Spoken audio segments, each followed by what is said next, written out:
यह पुस्तक मुंशी प्रेमचंद की कालजयी कहानियों का प्रसिद्ध संग्रह मानसरोवर भाग 8 है।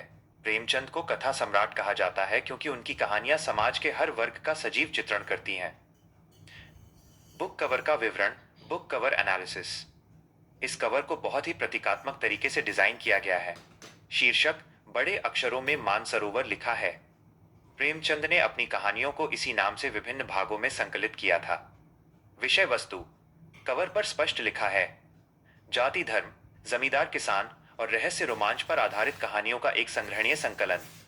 यह दर्शाता है कि कहानियां ग्रामीण जीवन और सामाजिक बुराइयों पर चोट करती हैं। दृश्य 4 बच्चे टायर के साथ खेलते हुए एक कच्चे रास्ते पर जा रहे हैं। यह चित्र ग्रामीण भारत की सादगी, बचपन की मासूमियत और अभावों में भी खुशी ढूंढने की मानवीय प्रवृत्ति को दर्शाता है। मानसरोवर भाग 8 का सारांश समरी। मानसरोवर के 8वें भाग में प्रेमचंद की वे कहानियां हैं जो मुख्य रूप से मनोवैज्ञानिक द्वंद्व, सामाजिक कुरीतियों और मानवीय भावनाओं पर आधारित हैं।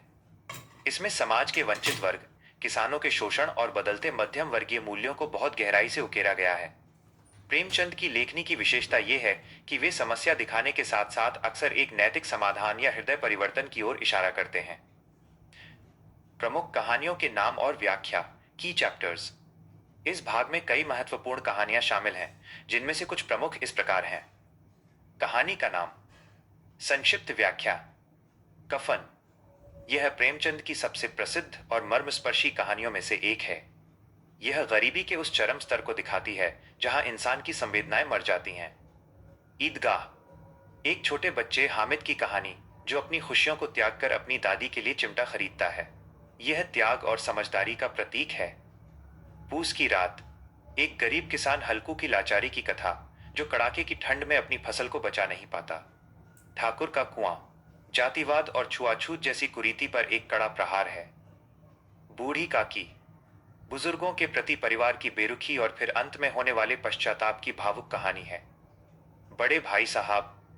2 भाइयों के बीच शिक्षा और अनुभव के अंतर को हास्य और गंभीरता के साथ पेश करती है। विशेष जानकारी। प्रेमचंद की कहानियां केवल मनोरंजन नहीं हैं, बल्कि वे उस समय के भारतीय समाज का दर्पण हैं। यदि आप इन्हें पढ़ते हैं तो आप महसूस करेंगे कि आज भी समाज की कई समस्याएं वैसी ही हैं।